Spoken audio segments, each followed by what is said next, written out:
Welcome to Sunday Sermons from the Williamsburg Community Chapel, brought to you by the Chapel Podcast Network. Let's grab our Bibles and open up to the book of Judges, chapter 6, verses 11 through 17. And I'll read verses 12 through 14 for us now, as we prepare to hear from our special guest, Michael Simone, as he brings our final lesson of the year. And the angel of the Lord appeared to him and said to him, "The Lord is with you, O mighty man of valor." And Gideon said to him, "Please, sir, if the Lord is with us, why then has all this happened to us? And where are all his wonderful deeds that our fathers recounted to us, saying, 'Did not the Lord bring us up from Egypt?' But now the Lord has forsaken us and given us into the hand of Midian." And the Lord turned to him and said, "Go in this might of yours and save Israel from the hand of Midian. Do I not send you?" Well, there are things in seminary that they teach you dutifully because you must know these things. And so I had survey of the Old Testament, survey of the New Testament. I had hermeneutics, it's the study of how you interpret Scripture. I studied Greek. But the one thing that they don't teach you, nobody ever tells you this, is that the basic way that you are going to be able to make sense of Scripture in people's lives is you need stories from what your children do. And so I have lots of stories from what Travis has done, what Ashley has done, and I could do a whole Sunday morning just with those stories about Travis. So if you ever want to do that, call me and we'll get that done. But what they also don't tell you is if your son becomes a pastor, that there's a reverse to the equation, and then he tells stories about you. And so I was driving my car and listening to one of Travis's messages a few weeks ago, and all of a sudden I heard him trying to teach about how men and women are different, and he uses this in his premarital counseling class. He says, when my mom and dad are in New York, they come out of the front door of a hotel. My dad goes to the left, my mom goes to the right. My dad goes on a search for the best mustard in the world, and my mom goes shopping. So the truth is, I don't search for the best mustard in the world in New York City, but I do search for the best mustard in the world. And I've gone far and wide. I've tasted all kinds of mustard on all kinds of hot dogs. So I'm here to give you the results of my survey to edify you this morning. The winner is Feltman's of Coney Island. Feltman's of Coney Island since 1867. This is the original, and it's got a special little zing to it. If you have the taste buds to discern it, I grew up on Gouldens, as many of you probably did. I don't do French's. French's really isn't mustard, sorry. And yellow mustard, it's not really mustard. But brown deli mustard, that's it. So I wanted to buy a bunch of it and give it to you this morning, put it out at the Welcome Center. But every place, it was sold out across North America. So you'll have to go to Feltman's online. If you just put in Feltman's Coney Island, it'll pop right up, and you can have the best mustard in the world. Sooner or later, you get to learn a truth about life. Because sooner or later, we all end up in a mess. And I ended up in a mess on Christmas Eve, just before I came to the Christmas Eve service here. I was at Little Charlie's. Now, Little Charlie's is a great little place just down the street. They make a homemade soup that's like the best homemade soup you can get in Williamsburg. We don't even have anything that is as good in Virginia Beach. This is just great soup. And so we were early on our trip up from Virginia Beach to come to the Christmas Eve service, Gail and I. And I said, how about we stop at Little Charlie's, we'll get the soup, and then we'll be all set. That'll be our dinner. Then we can go to the service. She said, yes. So we went in, sat down. I ordered 2 soups, and they were having a special chicken with egg in it and noodles. And it was just fabulous soup the way that it looked. But I never actually saw it because it never came. Ordered 2 soups. I'm watching my watch. Soup doesn't come. Soup doesn't come. Clock is ticking. Soup doesn't come. I'm thinking about, we've got to get into the service. We've got to get there on time. We've got to get in our seats. Soup doesn't come. Soup doesn't come. Finally, I order a piece of Sicilian pizza, those big chunky square things. I peel off the cheese. I just eat the bread and the sauce. I didn't even finish it. The soup didn't come. The soup didn't come. Finally, I said, we have to get to the service at the chapel. I'll just have to see you later. And I left. I didn't pay for anything. I didn't pay for soup. I didn't pay for a drink. I didn't pay for the pizza. Nothing. And I came here and I hid out at the chapel. And I kept looking over my shoulder, waiting to see if they called the police on me. Am I going to be pulled out of the service? It'd be very embarrassing to Travis and Nina and the girls if I get pulled out of the service in handcuffs. But they didn't. I kept a low profile, and they didn't find me. So now I'm a fugitive from justice. You know, I owe money to Little Charlie's. I'm here in Williamsburg. So what did I do? And somebody after the first service said, you didn't say what you did. So here's what I did. I went back to Little Charlie's and I paid. I went back and I paid. I paid for my sins. I confessed my sins, and we did that the way it should have been done. But sooner or later, we all end up in a mess. Let me tell you a story this morning about a man who ended up in a mess. He's in a mess. He's threshing wheat in a wine press, trying to fly under the radar. You say, how do you fly under the radar in a wine press? A wine press is underground, or it's in a secluded space, or could be in a cave, and nobody can see you, and he's threshing wheat in there. It's not designed for that. You're supposed to thresh wheat in the open air so that the chaff can be blown away. So he's obviously hiding. He's hiding from the Midianites. He's trying to keep a low profile like I was. He's trying to stay out of harm's way. The Midianites were like ravaging Israel. Their mess was to create a mess in everybody's lives. The Midianites descended from Abraham and his second wife, Keturah. Sarah had passed away. Abraham married Keturah. Midian was one of their sons, and they didn't turn out too well. So here he is hiding out. He's in the wine press, and then it happened. When the angel of the Lord appeared to Gideon, he said, "The Lord is with you, mighty warrior." Gideon's sort of taken aback by this because he knows that he's a nobody. "Pardon me, my Lord," Gideon replied, "but if the Lord is with us, why has all this happened to us? Where are all his wonders that our ancestors told us about when they said, 'Did not the Lord bring us up out of Egypt?' But now the Lord has abandoned us and given us into the hand of Midian." We are in a mess. I'm in a mess. The Lord turned to him and said, "Go in the strength you have and save Israel out of Midian's hand.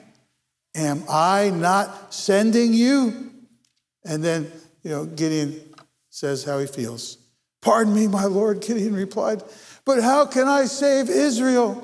My clan is the weakest in Manasseh, and I am the least in my family." It's like Gideon is saying, my team, the Detroit Pistons, we haven't won a game in a long, long time. And I'm not even, I suit up, I sit on the bench. I am the least in my family. The Lord answered, the Lord answered, the Lord answered, "I will be with you." I have a good friend. His name is Dean Trulear. He is a professor at Howard University, Dr. Dean Trulear. And he sends out tweets all the time. Like every single day, I get a tweet from Dean Trulear. And he tweets it out or he X's it out. And I look forward to seeing what he's going to say, what he's going to show. And so he texts this sign out the other day. God has already prepared the way. He's just preparing you. My clan is the weakest in Manasseh, and I'm the least in my family. The Lord answered, "I will be with you." God has already planned the way. He's just preparing you. The action in this passage is in the questions. as it is in so many stories in the Bible. I love the questions. Why has all this happened? We all have this happen to us sooner or later where we go, why is this happening? How did this happen? How did I get here? Why did they do that? Why didn't they do that? How am I going to get out of this? Why has this happened? Where are all God's big moves? Where are God's big moves? I pray, where are God's big moves? God sometimes says yes. God sometimes says no. God sometimes says wait. And maybe that's why he said no, because he says wait. And then God says, this is a big one. Sometimes God says grow. Where are all the big moves? Sometimes the big move is for you to grow. And then he says, how can I do it? I can't do it. I'm the weakest. My team is the weakest. And the answer to that is, you can't. You can't. He can. God has one big question in the equation of questions. His one big question is, am I not sending you? One more question that came out of Gideon's heart was, will you give me a sign? And that is going to be, a big part of the story. I once had the opportunity to meet with somebody that I never expected I was going to meet with, because I was leaving the hospital and I was halfway out the door, and God spoke to me and said, turn around and go back down the hall. I turned around, I went back down the hall. When I got to the end of the hall, there was a teenager, about 16, seated at a table, and I said, can I help you? She looked at me and she said, I'm praying that God will give me a sign. And I said to her, I am the sign. And I was at that moment in her life. So then God has this one big question. Am I not sending you? Am I not sending you? God is saying in the Michael Simone translation, which is even farther out than the Message ever goes, I will be with you, and that includes your mess. You see, God has already prepared the way. He's just preparing you. In a Harvard Business Review article, the July-August 2022 issue, there was a great story about 4 ways of looking at life. The first way is through a telescope. When you look through a telescope, you're trying to get a view of something that's so far away, you want to try to define it a little bit better. We have that great space telescope now that's way out beyond where the Hubble ever went, and we're getting all these images back, but it's a telescopic view. It's a very different kind of a view. Then there's a kaleidoscope view. When you look in a kaleidoscope, you don't really get anything that's you can build your life on, but you get like artistic designs, you get colors, you get something that might give you a little sense of joy. There's a microscopic view. You look through a microscope. I remember the first time I looked through a microscope. I bought this little microscope that was like a pen at the Museum of Natural History in New York City. When I was in the 5th grade, we went on a field trip. So now I have my own personal little microscope. And I went and I put it down on a Dick Tracy comic book. And I looked and I found out that the Dick Tracy comic book was just a lot of tiny colored dots.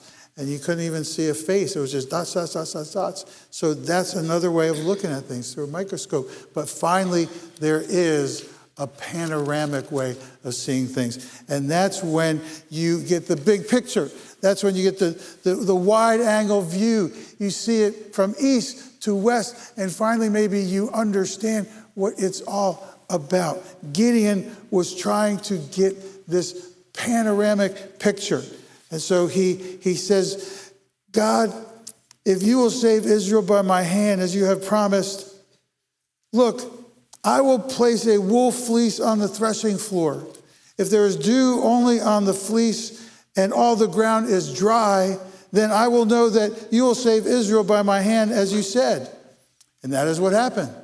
Gideon rose early the next day. He squeezed the fleece, wrung out the dew, a bowl full of water. He wanted to call it Mountain Dew, but he didn't. Bowl full of water. Then Gideon said to God, do not be angry with me. Let me make just one more request. Allow me one more test with the fleece, but this time make the fleece dry and let the ground be covered with dew. That night, God did so. Only the fleece was dry and all the ground was covered with dew. See, God has an investment in us. He has an investment in you. He wants to get you where you have to go, to do his will, to be his person, to make his word known, to make his light known, to make Jesus Christ known. That night, God did so. Only the fleece was dry. All the ground was covered with dew. When I was the assistant pastor at the Virginia Beach Community Chapel, I needed a sign. I needed a sign. I had been invited to speak at the National Association of Single Adult Leaders, which was that year going to be in Pasadena, California, at the Crystal Cathedral. I'm invited. But I wasn't going to get an honorarium. I wasn't going to get expenses. I just had to get there myself if I wanted to do my breakout session. And I really wanted to go, but I thought, I have a big problem. I don't have the money to pull this off. I don't have the money to make this happen. And then I got a phone call. Phone call was from Regent University, and they were having the prayer breakfast for the Neptune Festival. The Neptune Festival happens every year in Virginia Beach. It's a way that they extend the season of coming to the beach. The tourists have all gone home, kids have all gone back to school, and now the locals can come down. They put up all these food booths and craft booths on the ocean front, and it's a pretty big deal, and it lasts for a whole week, and they have other events that are associated with it, and one of the events is a Neptune Festival prayer breakfast. And so it was at Regent University. They said, we would like you to say the prayer at the breakfast. And our guest speaker this year is Robert Schuller from the Crystal Cathedral. I said, that's my sign. That's it. God is just showing up here. And so I'm all excited. I can't wait for the day to come. And it arrives. I go out to Regent University, to the Founders Inn. And there's Robert Schuller. He's 6'4", shocking white hair, cuts an impressive figure there. And I'm excited for the moment when I get to speak to him. And so we line up to go in to get at the head table, which is a raised table. And I got his attention. I said, Dr. Schuller, Michael Simone, I just want you to know I got invited to speak at the Crystal Cathedral, but I have a problem. I'm not sure how I'm going to pull that off. I'm not sure how I'm going to get there. I just don't have the resources to do that. And he looked at me intently. I got that intent pastoral look. And then this is what Robert Schuller did. He just walked away from me. He just walked away. And I felt pain in my heart. I was left in the dust of Bobby Schuller, just left in the dust. And then it happened. He stopped, turned around, took a couple steps back, looked me right in the eye, and he said this, you don't have a problem. You just have to make a decision. And then we went in, I prayed, he spoke. Last words Robert Schuller ever said to me. Only words Robert Schuller ever said to me. You don't have a problem. You just have to make a decision. So I went back to the Virginia Beach Community Chapel, and I made a decision. I said out loud to nobody in particular, except maybe God a little bit, I'm going. I'm going to go to the National Association of Single Adult Leaders. I'm going to go to Pasadena, California. I'm going to do my breakout session at the Crystal Cathedral. But I had nothing. I still couldn't pull it off. Nothing had happened, really, but I made a decision. In the fall of each year, I invented this coming back to church after the school year, and I called it homecoming. And so we did it as a ministry. And so everybody came, and we did all different kinds of activities with kids and with families, and it really went very, very well. And I always invited a guest speaker, to come for that Sunday. And this year I invited somebody, and his name was Terry. And when he got there, he said, "Hi, I'm Terry. I'm from Pasadena, California." I said, "Well, Terry, that's really interesting because I got invited to speak." And almost before I got the words out of my mouth, he said, "Hey, you can stay in my apartment. As a matter of fact, you can have my apartment for the weekend. And if you will drive me to the airport, because I have a speaking engagement, if you'll drive me to the airport, you can have my car." So now I have his car, a Mercedes-Benz. I have a Mercedes-Benz and an apartment in Pasadena, California. I just have to get there. So I went in to the interim pastor at the time. Maury Cottle had stepped down, and Larry Schoaf was the assistant pastor, the interim pastor. And I said, "Larry, I just need a plane ticket to go speak at the National Association of Single Adult Leaders." He said, "That's fine. The church will do that for you." And so I was there. I just needed a sign.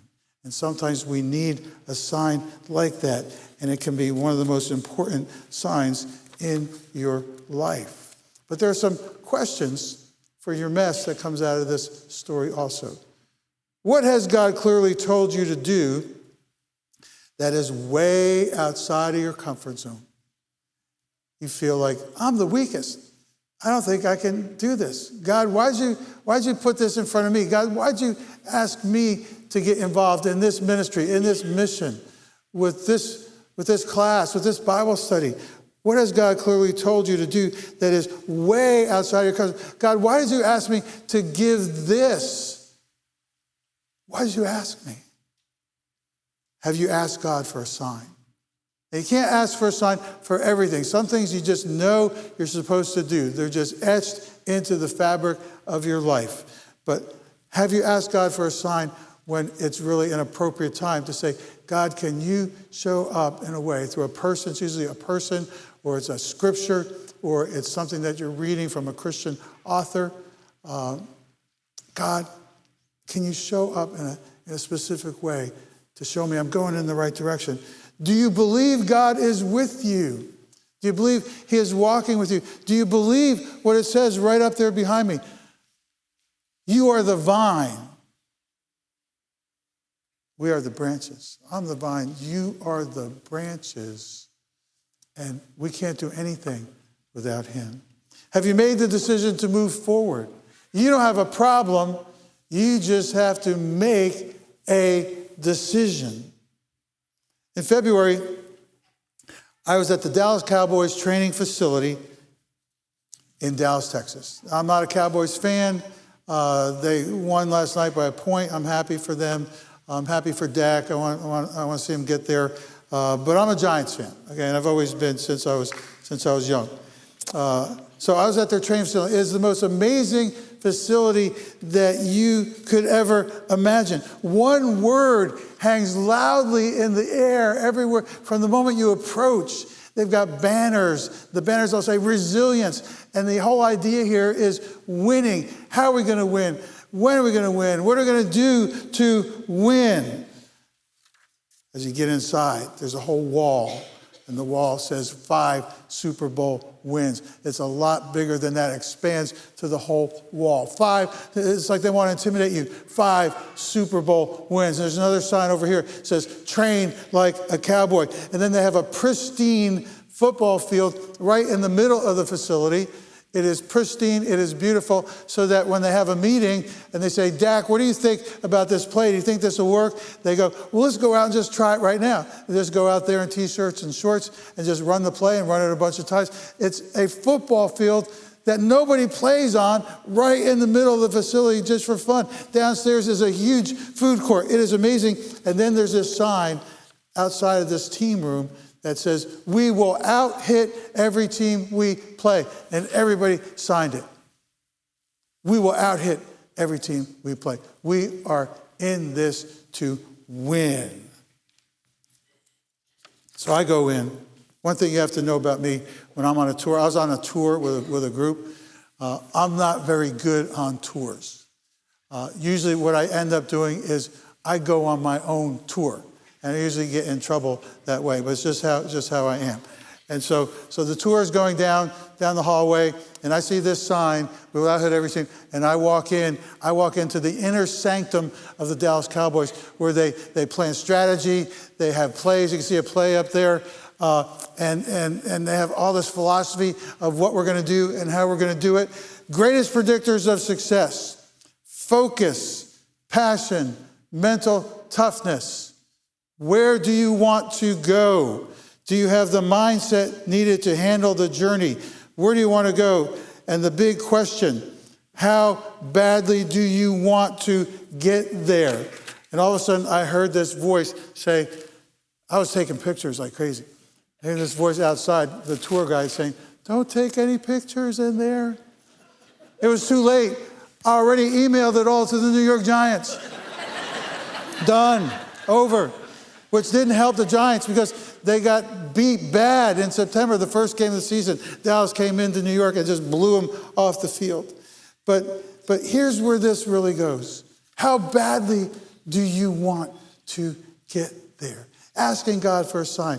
Whatever is going on in your life right now, your current theme is you will never know who Jesus is until you follow Jesus where he goes. You will never know who Jesus is until you follow Jesus where he goes. But there's a question. How badly do you want to get there? Is it just out there in the lobby on a sign? Is it something that you heard somebody say? How badly do you want to get there with Jesus? C.S. Lewis, who wrote The Lion, the Witch, and the Wardrobe, put it this way in his story about Aslan. The beaver, says Aslan is a lion, the great lion. And C.S. Lewis had the wisdom and the grace to picture Jesus as a lion. Aslan is a lion, the great lion. Oh, said Susan, I thought he was a man. Is he quite safe? Safe, said Mr. Beaver. Who said anything about safe? Of course he isn't safe. But he's good. He's the king. Safe? You're never going to know who Jesus is until you follow Jesus where he goes. And he's not going to be safe. He's going to take you at your weakest. He's going to take you when you don't know where you are and when you don't know where you're going. He's going to call you into something that's bigger than you, that you can only do because of who he is. And so where does Gideon end up in the Bible? He jumps way out of Judges 6 all the way into Hebrews chapter 11. Let me read it to you. And what more shall I say? And what more shall I say? I do not have time to tell about Gideon. I don't have time to tell you about Gideon. Barak, Samson, and Jephthah, about David and Samuel and the prophets, who through faith conquered kingdoms, administered justice, and gained what was promised, who shut the mouths of lions, quenched the fury of the flames, and escaped the edge of the sword, whose weakness was turned to strength. Whose weakness was turned to strength. I don't have time to tell you about Gideon, the 40 years that he was a judge and all that happened. In 2024, my friends, what is God going to do in you and through you? Will you follow Jesus Christ where he goes? Will you go to the person you need to go to and say, I'm sorry? Will you go deeper into community here at the chapel than you've ever gone before? Will you answer the call to sacrificial giving for ministry and mission? Because God is going to do something amazing when you step up and you do that, and you'll see that. Will you set worship as a priority, not just on Sunday, but every single day of the week? Paul said, here's what I want you to do. Take your everyday, ordinary life, your eating, sleeping, going to work, and walking around life, and place it before God as an offering? Will you fix that thing inside of you that's broken? Will you finally fix that inside broken place in your life and let God's healing touch be at work in your heart, in your soul? In 2024, will you hear the echo of the angel of the Lord who said, am I not sending you? It's what I'm doing with you. I'm weak, God, my team is weak. Am I not sending you? And will you hear the echo of a team room in Dallas, Texas, where on the board it says, how badly do you want to get there? This, my friends, is the story of your life. It's not just Gideon's story, it's a story of your life. God has already prepared the way. He's just preparing you.